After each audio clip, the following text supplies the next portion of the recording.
Let's take a look at the new thought we gained. Anti-object task force. -2 pain threshold, hurts, research time 2 hours and 15 minutes. Take a look at your hands. See how bruised they are? See those little scars? This is Exhibit A. The material world is holding you back. Containers, mailboxes, doors, chairs, they are all your enemies. Always have been. Atoms themselves are in on the conspiracy, forming shapes and structures that you hate. You are energy stuck in a body. You are spirit trapped in matter. Break free. Beat up that lamppost. Let it know just how much objects suck. Okay. I think I'm gonna invest a skill point, but I'm gonna put it in the Col de Mamadaqua skill for reasons that will become apparent once we have thought it through. Let's internalize that. There we go. Alright. Well, I mean, it gives stat bonuses and it's stats that we are not good at, so it's nice to have it. We'll see. Well, you'll see later. It's fine. Sand is dripping from a punch bag. We have a... Yes? Didn't mean to. Sorry, Kim. Let's pick that up. It's a shot put ball. Ooh, we could sell it for $13.77. That's expensive. I'll take it. The poster says Sitius Fortis. The rest is worn off. Worn out wall bars. They look unsafe. There's some... A barbell lies on the floor. The color has worn off its weight plates. It's 60 kilograms. Your triceps hum at the sight of these weights. Show the world what kind of beast it's dealing with. Lift them. There are no collars on the barbell.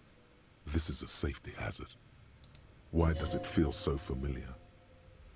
Is this familiar because I'm a weightlifter? No, it's not that. It's the stale smell of rubber, the squeaky sound of sneakers, your bruised knee against the mat, and a whistle. Then the feeling is gone. Okay. It's just a memory from another life, when you were young and fit.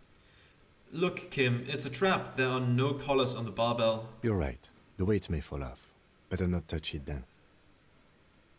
What kind of bastard would just remove the collars? It should be a felony. It would be a violation of EPIS safety regulations if the gym was still operating, but it isn't. No one's supposed to come here anymore.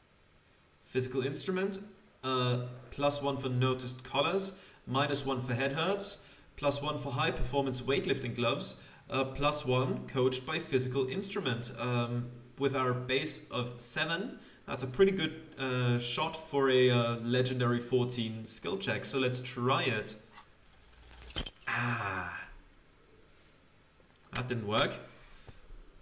You have to fail the high chance once at some point, right? Damaged health. What can you do?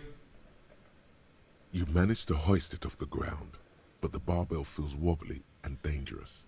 Your hands slick with sweat. Turns out you're no beast, just an old man with bad form. Even your body has failed you. It's a miracle you didn't injure yourself. Fuck you, you stupid barbell. Seems like I'm a little out of shape, or maybe these gloves just suck. Whatever, weightlifting is for the intellectually impaired anyways. Let's go with the third one. It was never my favorite either. The lieutenant is obviously handling you. At the station gym, I mean. I prefer running. It clears your head. The lieutenant steps away from the barbell, letting you recover in peace. We'll try that again eventually. Or maybe we'll just leave it as a failure because, well, would be fitting. But I guess we'll see in the end. Anything over here? No, nothing quite yet. Autosave, thank you for that. What do we have here? The hallway is blocked by old window panes and debris. Okay, now let's go through the door. What do we have here? Wild animals stared you in the dark, stuffed and mounted. A large demijohn full of strange liquid. Over here. Airship rotors covered in spider webs. They remind you of blades. Okay, then we have a cupboard here. Oh, there's some money. Very nice. A naked mannequin torso, a strange yellow color. And over here, blue velvet, soft to the touch, moth bitten. What's in this? More money. Won't say no to that. And in here, this is production schedule, filament memory. Let's take it. We could sell that. Skis with slipstream printed on the laminated top layer. Steel rotor blades bearing a slipstream logo. Oh, what's that? Is this MS Atelier? Okay, plenty of stuff over here. What does this say? Scribbled across a notebook, developers of the most advanced RPG in the universe. Okay. This machine? This appears to be some kind of machine with a cube-shaped heart and a wired framework. The keyboard has a rectangular on-off button. A piece of paper still hangs from the printer. A radio computer. Just sitting here without anyone inside. He sounds surprised and a bit cautious. Do you think I should turn it on? We have one of these down at the station, but I never really learned how to use it. Let's turn on the machine. The machine lights up like some prehistoric animal stirring from its slumber, revealing fluorescent play and print keys on the keyboard. The hatch on the machine's central compartment is wide open. Let's look inside the compartment. It's empty, like a beehive without its brood. Some cables have been left dangling, disconnected. The filament you have would fit perfectly inside the compartment. Well, let's put it inside. Like a smooth drawer, the filament slides into place. On the keyboard, the play key starts blinking. Let's press it then. A bar of fabric right above the keyboard starts producing a soft hum. The sound of static seeps through the machine's planar magnetic driver. Oh no. It was already glowing and now it's also making a sound. It's probably some alien CO-like technology. Oh, Half-Light is weird, apparently. The static gets louder, slowly filling up the abandoned hall, until a voice speaks out, crackling and old, cutting into the air. Good afternoon. Fortress accident en rue de Saint-Ghislaine. This is East Insulindian Repeater Station 1. Please repeat. Is this the production schedule? What's the production schedule? Why did you call me Fortress Accident? What are you, a machine or are you alive? Let's ask that first. Yes, I am alive. I am 74 years old and my name is Yvonne. Now please repeat. Is this the production schedule? She repeats passwords. Programming people are all paranoid. Yvonne, my partner tells me that you're here because radio computer guys are all paranoid. They are merely cautious. It's my job to protect their filaments as a password repeater at the East Insulindian Station. Okay, but where are you? How did you know where I am? I work as a repeater at the East Insulindian Repeater Station.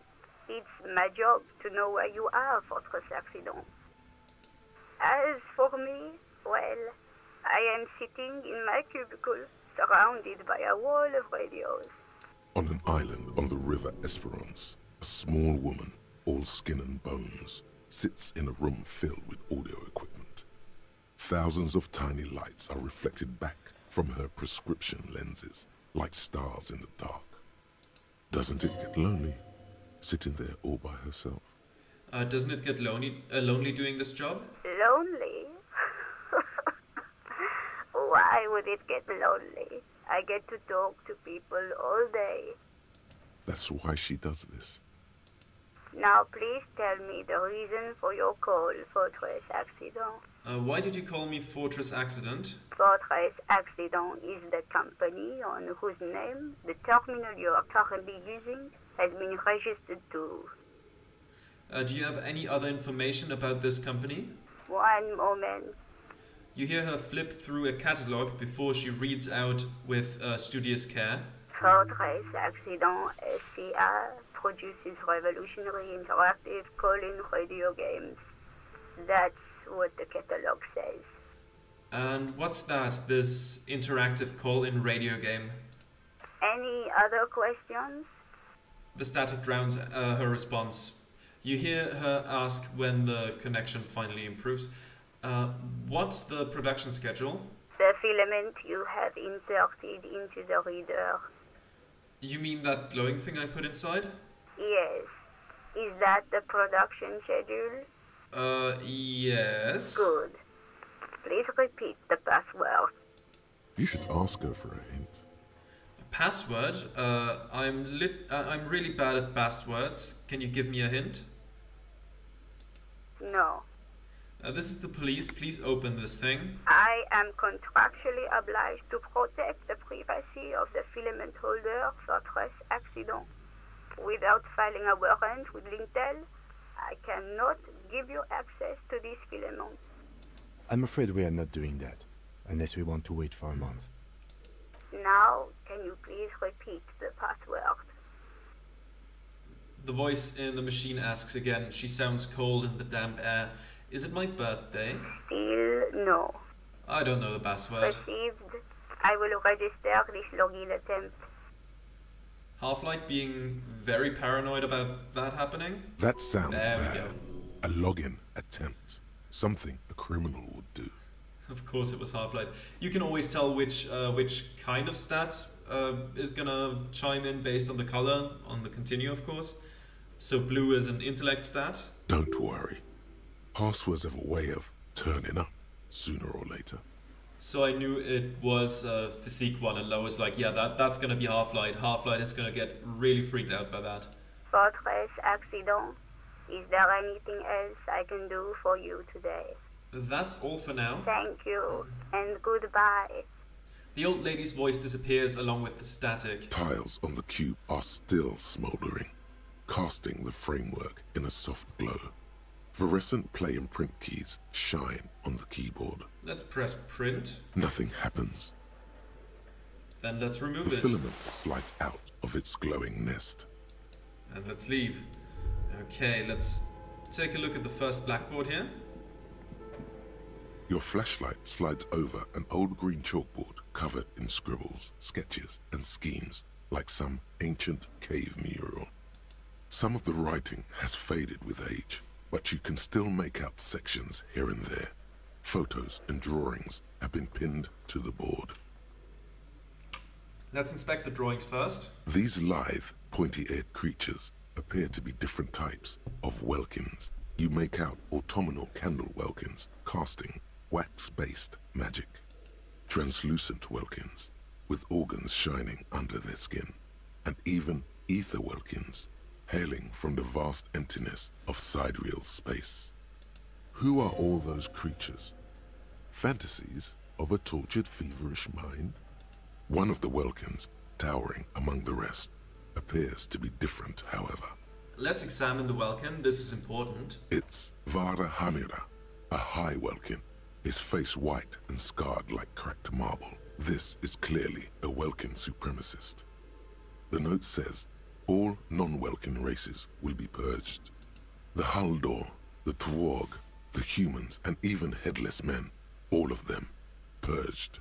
Imagine a world filled only with welkin, green welkin, dread welkin, and the high welkin to rule them all. An inordinate amount of time has gone into drawing these little welkin creatures. Why would anyone spend so much time on this? Why? Who are these creatures? Who drew them? Are they real? I have so many questions. Whisper, one of them is a welkin supremacist. Well, this has been educational. Let's move on from the welkins. Let's just start at the top. Some people really like building a world, I think, even if it's just for a game. Who are these creatures? Who drew them? Are they real? I have so many questions. This looks like concept art for a project. It's not really real. One of them is a welkin supremacist. Political commentary. That one has a great beard too. The lieutenant nods at the welkin's facial hair. Well, this has been educational. Let's move on from the welkins. Just look at those details. So much effort. And for what? All gone. Let's inspect the photos. The photo collage depicts barren, icy landscapes wrapped in perpetual night. You see permafrost and glacial landforms, dead trees grown in under the snow. Entire oceans have been frozen from shore to shore. There are pictures of settlements on dried-up riverbeds, abandoned in a storm. Animal corpses in the dark, carcasses and bones. Okay. Albeit dark and cold, this vision also feels cozy in its own way, like eggnog or morphine, a much-needed respite from our own world. A pinned postcard reads, "The heat-death scenario, a desperate fight for geothermal energy engulfs the world as Wirral becomes untethered from its sun, drifting through the universe." Honestly, a pretty damn cool concept. But, well, this game, well, I suppose it didn't go anywhere. I mean, I know it didn't go anywhere. But, yeah, it's a shame. Like, it would actually be I think that's a pretty cool concept to have. Okay, let's inspect the schedule. This is a monthly calendar from the year 50. Cryptic words like sprint, daily minimi, and GPI span the marker-drawn grid, the grand scheme of production and money. Let's keep reading what happened. As time goes on, the numbers in the boxes grow rarer and rarer. The board becomes an empty snowfield in the final days. Only failure and regret dwell in this region. Looks like they didn't make it. The lieutenant looks at the frigid ice field of nothingness. A note in the bottom left corner of the chalkboard says, "See the prod schedule filament for details." Okay, well, let's inspect the notes. The handwriting is only partly legible, but you can still make out 3 slogans: "Call in, tune out," "Wirral untethered," and "Heat death of the universe." Outside, a cold wind wraps the building in its bosom. Snowflakes in the wind. An old woman passes what the locals call the doomed commercial area. She tries hard not to look at the bookstore windows. It's unwise. Okay, let's leave. Take a look at this. This old fireplace is covered in lines drawn in blue and red marker, the mesh spreading over the stone like blood vessels on alabaster skin. It looks ghostly and strangely ancient. What am I looking at? Radio frequencies, it seems. UKV 123.6, UKV 123.7, UKV 123.9. Some written notes, too. Sparse and cryptic. Radio frequencies for what? Unclear. It looks like a cardiovascular system split into veins and capillaries. Very advanced. So we're dealing with something medical here? You think so? The web is comprised of radio stations, all lead back to one red heart, titled the Game Master Frequency. A note says, this one can listen in on any station it wants. Looks like a surveillance program. Wait, who's the Game Master? Someone very important. The leader of a massive on-air game built by these people. If it's a game, then who's playing? Whoever decides to call in to a call-in station, it looks like. All of this is gone, left unrealized. There's no way a little basement studio working here could pull anything like this off. My God. It's as if the less money they had, the more ambitious their project became. Yeah, I feel like that's a bit of an inside joke from the game studio. Because from what I know, they also nearly didn't have this work out. Or well, specifically the people that actually worked on this game, because at this point, Saum is far removed from what it once was, and like the original writers of this game are not even part of this anymore. They kind of got screwed by Saum and like specific people in there. At least that's how I tend to see that story. And yeah, it's a crying shame what happened with Saum, but I think this is the writers pointing at themselves and laughing a bit. Why do you say that? The schedule. I know doom when I see it. The company was running out of funding. What else? Squint at the lines. Nothing. It's just lines on marble. An echo from times long gone. No one has used the fireplace in ages. Alright, and there's a door downstairs. Oh, Kim wants to say something. Okay. What do you think is going on with that computer, chalkboard, and fireplace? Looks like an undercover counterintelligence program. It's just a failed business. The only question is, what the hell were they making? No time. Let's move on. Let's go with the wrong one. No, that's not it. I think... The lieutenant takes a step back, steepling his hands. It looks like one of those popular pen and paper role-playing games. Only these people were trying to automate it. Make it work on radio computers. Utter madness, he thinks. As a compliment. How were they planning to do that? Has anyone ever done this before? And this was a role-playing game. What do you think happened to the company? How were they planning to do that? Through call-in stations. None of the players have to be physically present. Anyone in the world can participate in the game, as long as they have a two-way radio. Then there's the game master frequency that listens in on the smaller call-in stations. I think that was supposed to coordinate the stories, functioning as a master of ceremonies of sorts. His fascination has swept aside other concerns for the moment. He's a little hooked. Has anyone ever done this before? Not to my knowledge. They make automated games in Graz, Messina, Königstein. You know, places with industry.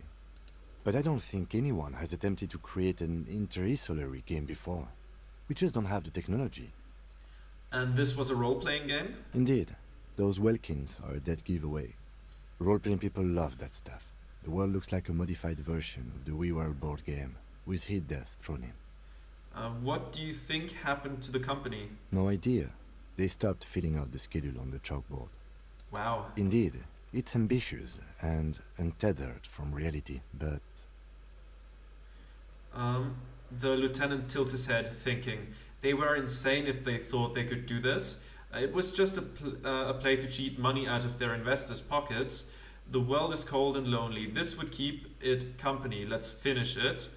Let's go with the first one, or maybe the second one. I'll go with the second one.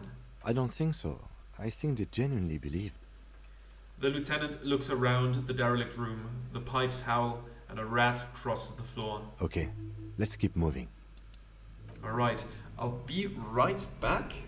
Alright, let's take another look around. Let's go through here first. And let's go up the stairs. What do we have here? There's a postcard, La Delta 51. It's worth 22 cents. La Delta 51. The sunlight has made this postcard almost completely sepia-toned. Midtown traffic passes.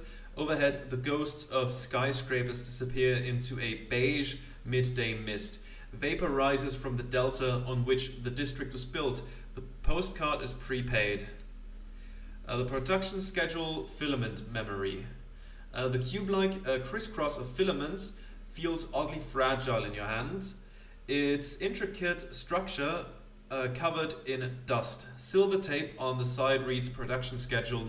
Note, this filament contains information that can be read using a radio computer, which is why I'm not gonna sell it quite yet, but maybe later. And a shot put ball. A ball used for playing shot put, a favorite pastime of elderly gentlemen. You feel like you should hold on to this and make good use of it. To sell such beautiful old school sports equipment would be a sin. Okay, we'll see. If we need the money, we might. There's something. Shoes. So, shoes in a puddle of melting snow. This. An iron safety curtain curves before your eyes, folded like a bellows. It covers half the room, blocking the way into a colossal industrial chimney. Let's knock on it. What an odd thing to do. Nothing happens. And this is one of the places I died in my first playthrough. And I didn't save in a long time. Luckily, I have more health right now. I'll fill it up. Knock on it harder. Still nothing. No one's home. Knock even harder. Those curtains prove to be surprisingly sturdy. Your fist hurts now. Great. Can you please try to refrain from attacking random things? This is not random, this is significant. I want to see what's on the other side. I can try, blow gently on your bruised knuckles. No, this is not random. Why do you think there's something on the other side, necessarily? The lieutenant asks, but you can see a spark of curiosity in his eyes. In any case, there's no way we can get in right now. Let's investigate further. Yeah, last time I died because of that. That was unpleasant.